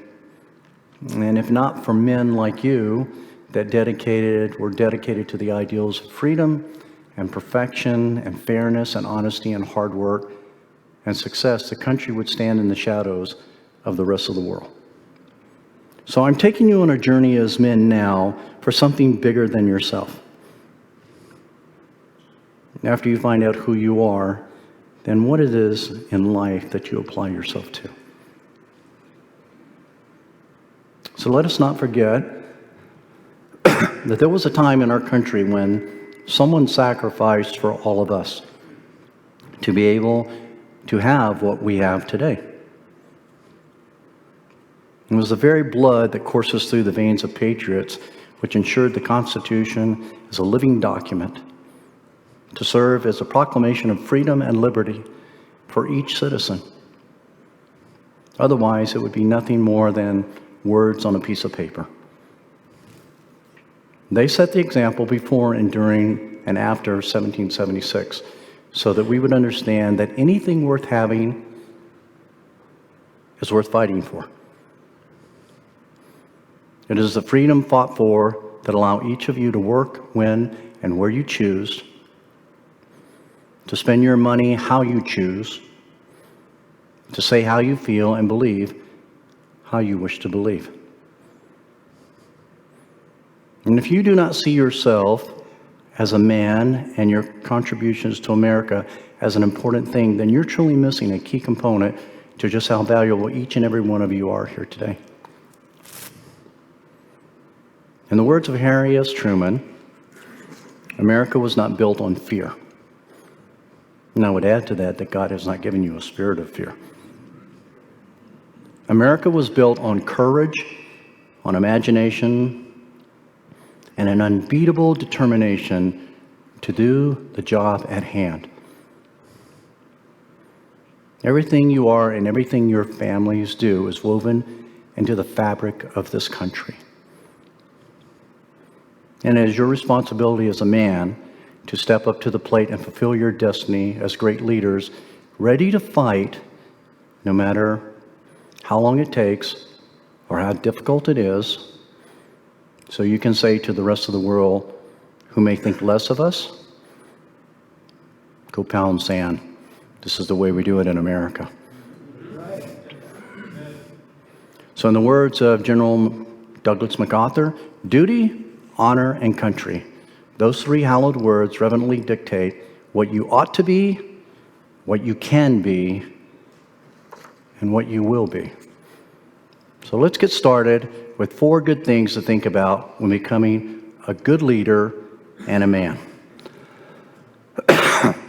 You heard me say this before. The mission must be bigger than yourself. If you wish to be great, commit to something bigger than yourself. Whatever it is you intend to do, it must have such a priority in your life that you'll stop at nothing to achieve it. It must be more than just a nice thing to do. It must be a calling. And you're going to know the difference because in your heart, a small, still voice will never cease to remind you that you're the only one that can do this if it's to be done right and be effective. All arrogance aside, it's simply a gnawing at your soul. It will not go away. Then what you're about to accomplish must be done at all cost, even at the expense of your own comfort, and in the most extreme cases, at the expense of your own life. That's what men do. And in that process, you will face obstacles. For the untrained mind, the obstacle becomes a hardship. But for the trained mind, an obstacle is simply something to overcome. That's it. Second, you must have mission focus. We talked a little bit about that. If you can focus on the mission, the focus will not be on you or your comfort or your challenges or your disadvantages and the sounds and smells of defeat that can so often blanket the world that you are working in. For example, how many of you read the book Lone Survivor? Okay. It's a good book to read when you get a chance. But it's written by Marcus Luttrell. And it's a great account of a mission involving the Taliban in Afghanistan, where Marcus and his team of SEALs ended up encountering overwhelming odds, resulting actually in the death of almost all the members of his SEAL team. And despite multiple through and through gunshot wounds, compound fractures in his legs, a broken back, head trauma, and biting his tongue in half, Marcus crawled some 7 miles through the mountains and re-engaged the enemy along the way until he was given aid from some local villagers. Now, what isn't described in the book or in the movie, as a matter of fact, is Marcus's specific formula for doing all that. And what isn't in the book is how I turn pages either. So he had a mindset that was acquired by most, if not all, special operations operators, and one that would greatly serve us as men in our community. Marcus, in pain and without really the use of his legs, took an insurmountable task like crawling 7 miles and made it doable by breaking it up into manageable steps. On his journey, he'd reach out ahead of himself, take his knife out, and would draw a line in the dirt. And he would pull himself over the line and look back, and when his feet passed that line, he'd do it again. And he'd repeat that. He was so focused on his mission. Let me pull this away a little bit here. How's that? Is it good? He was so focused on his mission and getting to safety and surviving that he managed to put aside his uncomfortable circumstances to accomplish that mission. And I suspect he did not focus on what he could not do, but what he had to do, which was accomplish the mission. Third, it isn't getting from point A to point B that counts, but what you do in between those 2 points when it all goes upside down. What are your emergency procedures in life as a man? This is a picture of myself on the left, Thad Turner, who works with us at ARC now, a bunch of Navy SEALs, and some former CIA guys. And we were just getting ready to launch on a mission, and that mission is still classified, but I will tell you a little something about that mission. The guy on the right in the white shirts that's down there in the front row with me, Thad Turner, great combat swimmer, great Navy SEAL, SEAL Team 2. On a given night,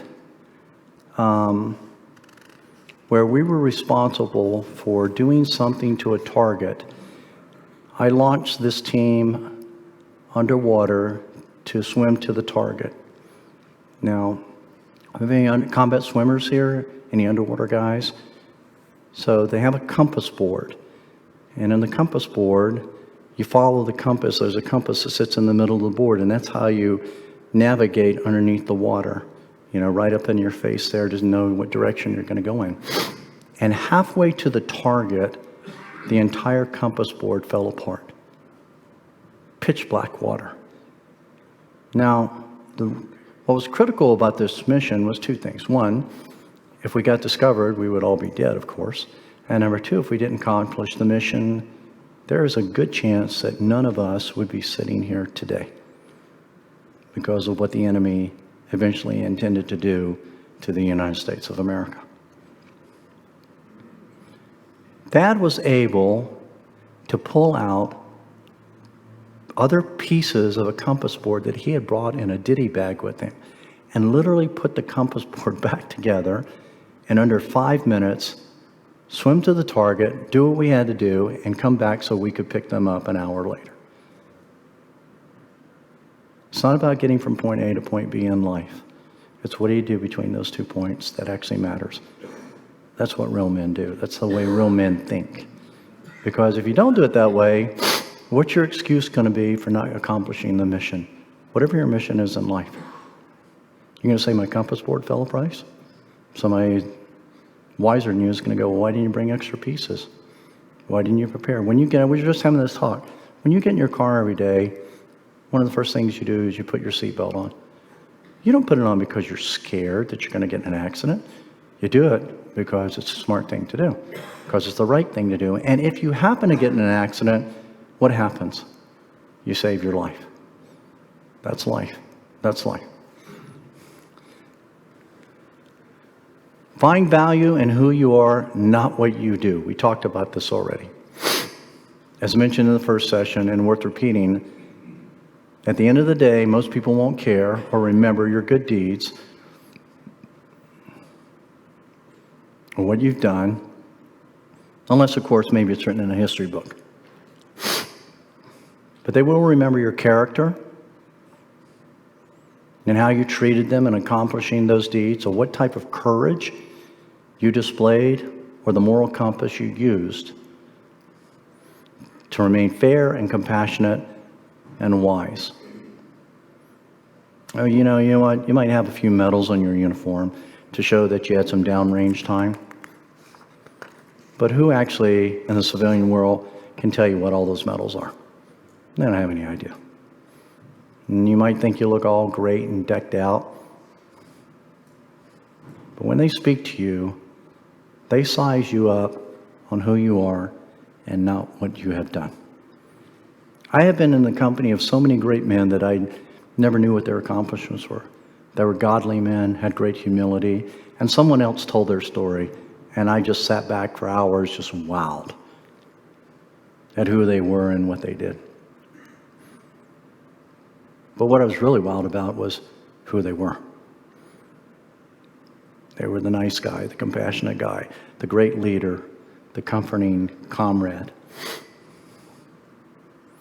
So what comes out of your mouth better be polished as a man, and it better be impressive in a way that says, I can lead you to victory. So there you have it. 4 really good things to think about when it comes to becoming a real man and a good leader. But none of it is any good unless you're willing to serve the very people you're leading to victory. Your family, your company, your church, your friends, one day maybe this nation. And in order to develop a servant's attitude, you've got to first be willing to surrender some things that get in your way from becoming a leader. But wait! What's all this surrender stuff about, Baz? I'm trying to become a leader. I'm trying to become a better man, to win the battles of everything in life. And you want me to start surrendering before I've even gotten on the battlefield? Are you crazy? This makes absolutely no sense to me. After 66 years on this planet, well, this year 67 now, one thing I've learned is that life has a way of teaching us, and excuse my Marine Corps language, ass backwards. What stuff is getting in the way of you becoming a great leader or a great man? Let me share something with you. You don't hold on to possessions.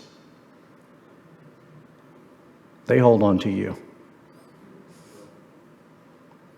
What stuff is distracting you or making you believe that you have so much to do that you don't have time to become a great leader or a great man? I don't have time to do great things, you say. You don't have time not to do greater things, because if you do not, then who will?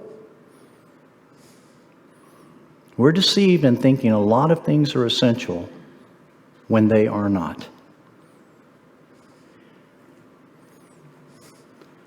There was a group that was asked to invent a gadget that could shoot a raisin across the room. They were given plastic spoons and rubber bands, wooden tongue depressors, scissors, papers, cans, glue, cardboard, and all sorts of supplies. Whoever could come up with a gadget that it could accomplish the task would win.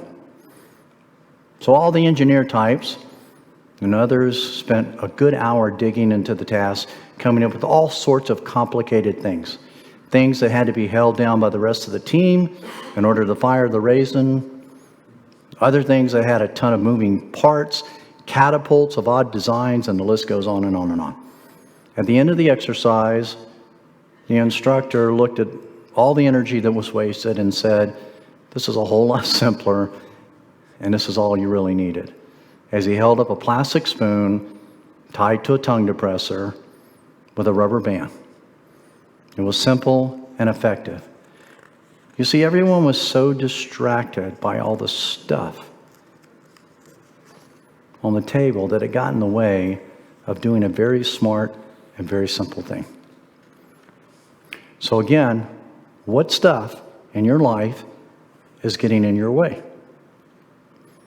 And what do you need to surrender in order to get where you need to get to become a great man? Well, you need to surrender your desire for prestige. Seems to be a major problem in our society. Prestige is widespread respect and admiration felt for someone and something on the basis of perception or their achievements or quality. I'll give you an example. I remember a story about a pastor who attended seminary and knew that once he got his master's degree, or his master's doctorate, he'd no longer have to drive the crappy little car he owned. You know, the one with the Band-Aids on the door and the chipped paint and the sun-faded roof that looks like acid rain hit it each morning? Are you guys making fun of Pastor Mike's car? Oh, Pastor Michael's car, okay. The kind that kind of blows smoke out the tailpipe because it's burning all the oil, and seagulls have used it as a bombing range every day since you bought it. It was an embarrassment to say the least, but it was all he could afford at the time. And it did not reflect the status of anyone with a college degree. He pulled up to the university parking lot and sat there telling God his plans to one day, very soon, have a more prestigious car. Something that reflected his position as a theologian. All of a sudden, he hears tick, tick, tick, tick, tick, tick. as another crappy car pulls up and parks right next to him. Well, thank you, Lord. At least I'm not the only one that has a crappy car. Someone can share my pain. And as he looked over, who do you think it was? It was the head of the theology department. Oh, great. Now I can aspire to get my doctorate and have a much better crappy car. You see, the guy in the other car could care less about what he was driving because it wasn't about prestige. He was comfortable in who he was. And he was a leader in his own right. Sometimes we think, as I said, we're holding on to possessions, but in reality, they are holding on to us.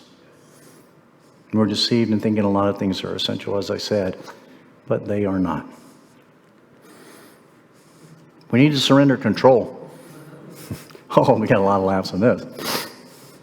Control over our wants, our desires, and our plan of attack, and our expectations, and our attitude, or the fact that I'm the boss, and that's good enough reason for you to follow me. Let me tell you something, boss or not, you get your people to respect you, which means trusting you over a long period of time, that has shown you can be respected and trusted, and they will follow you to hell and back. And you're going to want that, because at the end of the world, we got to go into hell and clean stuff up, so you better have the right people. So how do you surrender control? Well, here's a great example. How many shooters do we have in here? A lot. Great. So when you're firing your weapon, if you allow the weapon to do what it was designed to do, it'll put a round on target almost every time, right? Of course. But if you feel like you need to control the weapon and the outcome by putting a death grip on that weapon, so tight that you can't even maneuver the weapon, or that anything about your grip is shaking the weapon to a point that you can't even hit the target, what good is that? And for those of you here that don't shoot, you drive cars, I make a fair assumption. If you put a grip on the steering wheel, how well can you drive the car? Not very well at all. Because I think you understand my point. Let the car do what it was designed to do, and surrender control. Be one with the car, feel the car, learn the car, understand the car. It sounds like it's very zen, doesn't it? Of course, but it's true. You see, the more authority you're given, the more surrender you need. And the more you understand the people underneath your leadership, the way they're built and their capabilities, and you allow them to do what they were designed to do, you might find out that the mission will get accomplished easier. Keep in mind, however, that not every weapon is designed for long range, and neither are all people. If you need a different weapon, then you get a different weapon. If you need different people, then you get different people for the task at hand. Only you can determine, as a leader, what you need in order to accomplish the mission. You need to surrender your status. What is status? Status is the relative social, professional, or other standing of someone. So what good is it to be a doctor, you have status, if you're an incompetent surgeon? What good is it to be a general if you cannot tactically and strategically maneuver your soldiers so they have the advantage over the enemy? And what good is it to be a well-known university professor if the method you're using for teaching is not educating your students? And what good is it to be the head coach of an NFL football team if you're not winning games, or at least giving the competition a run for their money? You can call yourself whatever you want to call yourself, and you can market yourself as a professional and lean into the social status thinking it's enough to accomplish the mission, but it is not. Simply put, what is in a name? It takes a lot of humility to overcome the desire to proclaim your status to the world. As I mentioned earlier in the earlier presentation, lead in the fight and stand back in the victory. So many people have a hard time with that. So many men have a hard time with that. I know of some great, great men in my life that have never stepped up to claim an award for anything. It's always their people. And then when you come to find out, that person, that man was the one behind it all. What does God say about our reward in heaven? He says, don't seek the praises of the world, doesn't he? Your reward is in heaven. You got to remember that. That's what real godly men do. We need to surrender our fear of failure. Our fear of failure, excuse me. I also mentioned in the first presentation to stay in the saddle. If you aren't falling off every now and then you're not riding tough enough horses. I highly encourage you to ride the toughest horses you can get your butt on. If you feel like your life is churning in the process, then it probably is.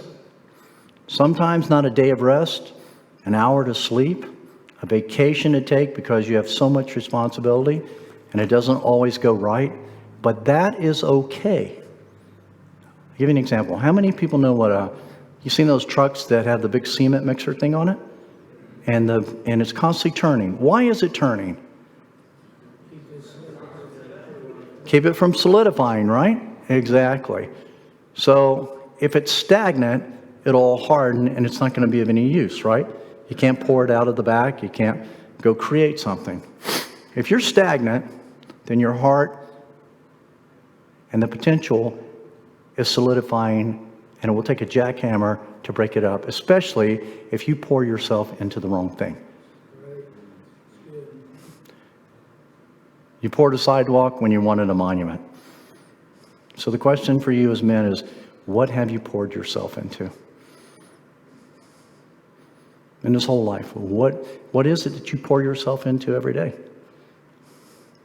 So when it's all churning, be happy with that. You're alive. You're alive.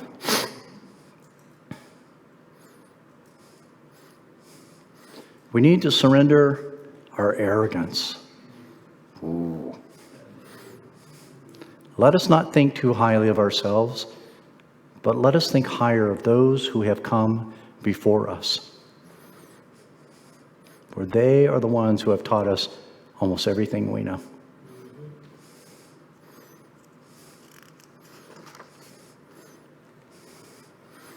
We need to surrender our stiffness. When challenges arise for you as a man in what happens to be an uphill battle, learn to live life different in a better way. It is my experience that I said earlier that how you do anything is how you do everything.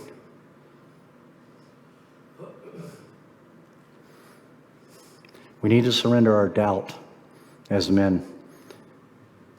If you don't have what it takes to believe in who God created you to be, then just believe in God. Be the type of person that lets God move through you. Otherwise, I promise you this, He will move around you to get the job done. There's 3 things needed in order for a person to bring about change or accomplish, task, or influence creativity. First, he or she must have talent. Second, he or she must be in the right environment, surrounded by the right forces of people or opportunities. And third, he or she must have the will to do so. You cannot have one without the other if you're going to be successful. You cannot have one without the other if you're going to be a successful man. We need to surrender our age. When you're older, be wiser. Stand further and pull the trigger softer. Live on the razor's edge. It'll be sharper and it can cut deeper. But if you know how to shave well, you'll be just fine. So now that you've surrendered all the stuff that would prevent you from becoming a great man, step up to the plate and move forward with these final words. Know your people. It's really important. Whether those people are your family in your business, in your church, whatever. Take it upon yourself as a man to be responsible and know your people. I got a phone call one day and somebody said, "Hey, is this Bazzel Baz?" And I said, "Yes." And they said, "Are you 66? I said, "Yes." They said, "Do you live at 1011 Warrior Street?" I said, "Yes." And they said, "Are you married to Julie Baz?" And I said, "No." "Do you work at Verizon Wireless?" I said, "No." I suddenly stopped the guy on the phone and said, "Sir, you know of me, but you don't know me." To which I nicely said goodbye. You see, there's leaders that know of their people, but they never really know their people. They don't know their issues. They don't know their contributions. They don't know their abilities, their potential, their ideas, and the list goes on and on and on. Honor the people you lead with the way you lead them and the way you know them and the interest you take in them. It'll be more than the world around them ever does. They need to be seen for who they really are, not who you think they are. We must hold ourselves accountable as men. If we intend to be excellent men, then excellence requires taking risks. And that risk being the motivation to first look at ourselves. The hard facts of whether we are good leaders or bad leaders. Now, I found the greatest leaders in my life mostly to be warriors. That's the community I came out of. And if you accept the words I give you, people will follow you to the ends of the earth and do what you require of them, because you're a real man. A warrior's strength is measured by the size of their heart. You show love and honor and respect as a man. You stand and you fight in the face of adversity for the ones you love. That's what a man does. You are their voice. You are their shield. You lead by example, always remembering who you are. If you do this, you'll create a life that feels good on the inside, not just one that looks great on the outside. Yes, sir. Could you do that quote again? The warrior's strength is measured by what? Say again? Warrior's strength is measured by... Warrior's strength is measured by the size of their heart.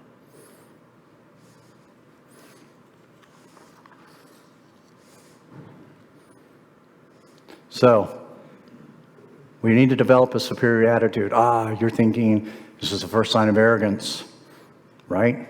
Not in the case here. So my definition of superior might just surprise you. Let's read this together. The longer I live, the more I realize the impact of attitude on life. Attitude to me is more important than facts. It is more important than the past, than education, than money, than circumstances. You know what people think? Say I do. It is more important than appearance, giftedness, or skill. It will make or break a company, a school, a home. The remarkable thing is we have a choice every day regarding the attitude we will embrace for that day. We cannot change our past. We cannot change the fact that people act in a certain way. We cannot change the inevitable. The only thing we can do is plan on the one thing we have, and that is our superior attitude. I am convinced that life is 10% what happens to me and 90% how I react to it. A superior attitude will produce superior results. Focus on that as a man. And in looking at the results, remember the focus on the process of leadership, not the results, and you will learn it correctly to obtain the results. In other words, the results will follow. If you do this any other way, chances are you'll never get it right, and you will spend unnecessary time and energy learning all the steps to get it right. So I've spent 38, close to 40 years studying at the Yossikan Budo Federation Aikido Institute. And our sensei used to make us do the same thing over and over and over thousands and thousands and thousands of times.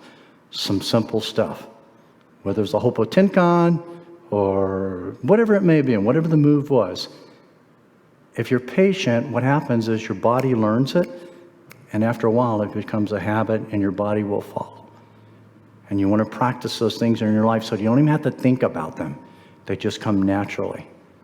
You know, when you're learning to fire a weapon, what do we teach? As a firearms instructor, we teach slow is fast and fast is slow, right?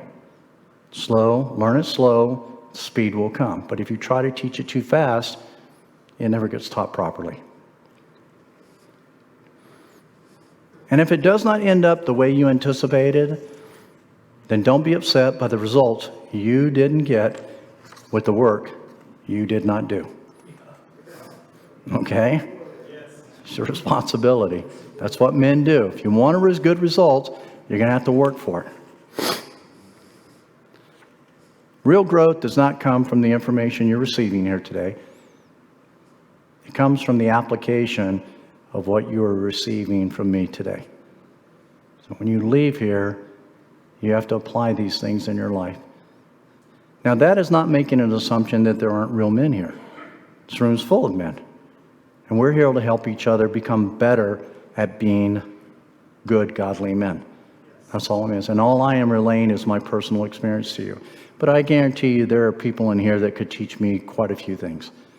Their life experiences are different. They have far greater wisdom than me. And I am blessed that they give me an opportunity to share the little bit I have. I'm only 67 years old. I'm going to live to 120, so I got a lot more to learn. Very good.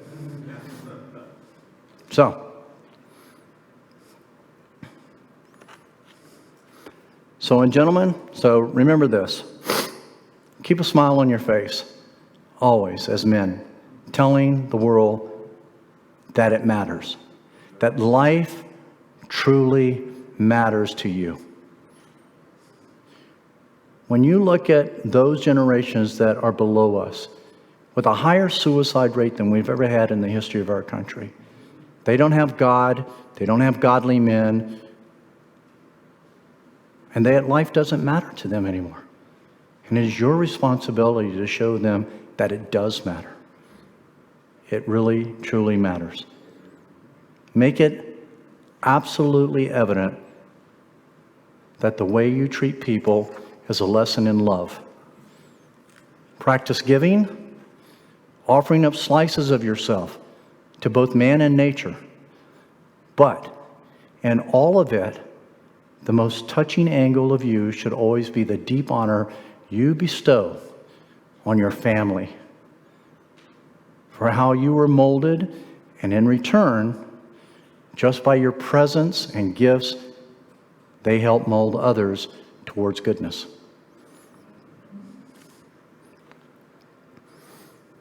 And as I've always said in the first hour, honor the day and do so in a fashion that feeds your soul. It's important for you to do that as a man. You have to. You ever remember the book, Wild at Heart? Anybody read that book? Remember that? That came at a time, it's a great book, came at a time where people like myself were going, wait a minute, I have this desire to jump out of airplanes. I have this desire to, scale mountains and go to war and do all these things. And there must be something wrong with me, because I would have my fellow Christian brothers in the Fellowship of Christian Athletes come up to me and go, brother, I think you're tempting God. You shouldn't be climbing those rocks. You shouldn't be jumping out of an airplane. And I felt really bad because they were older than me, and supposedly I thought, well, God must not be speaking to me anymore. He speaks to other people, which is another thing. Look, if you speak with God and someone comes up and goes, God gave me a word for you, you got to ask yourself, did God stop speaking to me?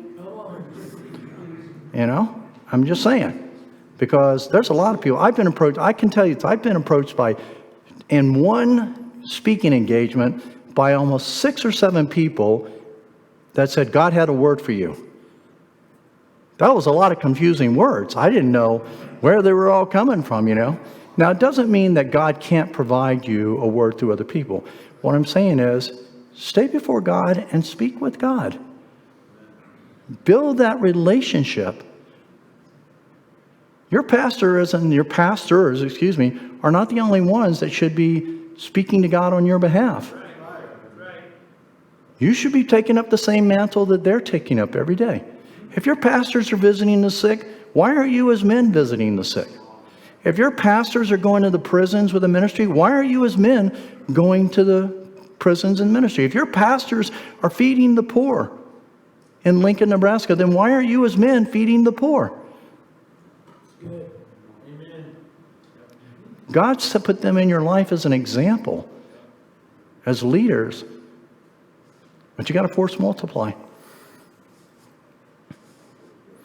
It's really important to know who you are, and if not, then discover, as I said, who you are in God. That's really important, because at the end of the day, you're going to stand before Him. We all will. God does not need your belief or disbelief in order to exist. He does not need that. And His Word is very defined. And it doesn't matter how the world tries to paint Him out to be. Just stop and look around. The very breath you have in your lungs is from God. I have yet to see anybody other than Jesus Christ get resurrected from the dead. When He calls you home, you're going home. And none of us know when that's going to be. 2 years ago, I was at the peak of my level of fitness, 230 pounds, scaling 14,000-foot rocks, and ended up in a hospital in a COVID ward on a ventilator. Out of all the downrange time I had out of all the times I could have been blown up, shot, killed, this was the most dishonorable way in my eyes to die. Like, seriously, Lord? Seriously? I'm going to die on a ventilator? There's no honor in that. And I don't think God wanted me to die because I'm still here.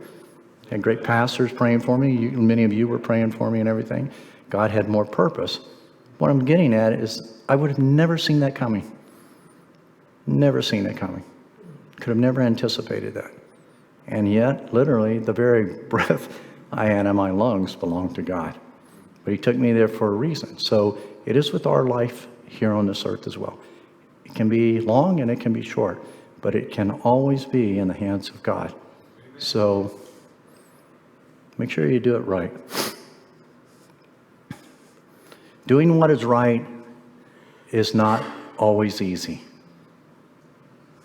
But doing less than what is right is unbearable to the soul if you are a man of conscience.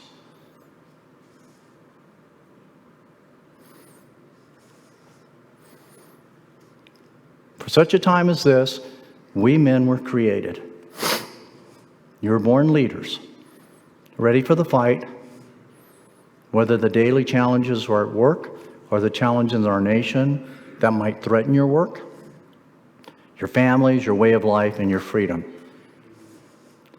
In the words of Peter Marshall, may we think of freedom not as the right to do as we please, but as the opportunity to do what is right.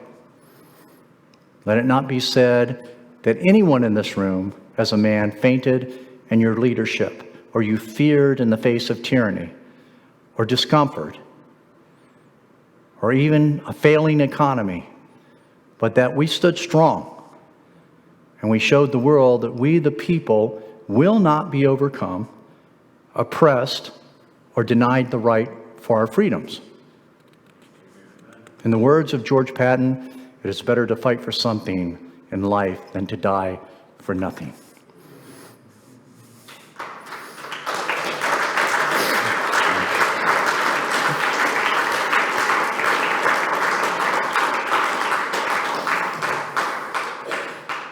And finally, let me take this moment to speak boldly on the most important aspect of being a man. It's knowing your place in the big picture. God doesn't need, as I said, your belief or your disbelief in order to exist. He didn't ask us for permission to create things we don't even understand, like gravity or oxygen, things we can't even see, but we know they exist. We know they exist. And it is not that God is part of the equation. It is that He is the equation. He gives life, and he takes it away. He is the strength of great men and great leaders when all our options disappear. And he always shows up for the fight. I can promise you that. So let me encourage you. As men, fight for your homes. Fight for your children. Fight for your right to live free from guilt and condemnation. Fight for your right to live under the grace of God and not be bound by legalism. Fight for your right to be happy. Fight for the dreams God has put in your heart. Fight for your faith. That means to hold on, don't give up, and above that, trust God, because he is standing shoulder to shoulder on the battle line and fighting for us. Refuse to settle for anything less than everything God has for us, and be thankful that with God on our side, there is no way we can lose this fight. And gentlemen, that is the point of your existence. Thank you.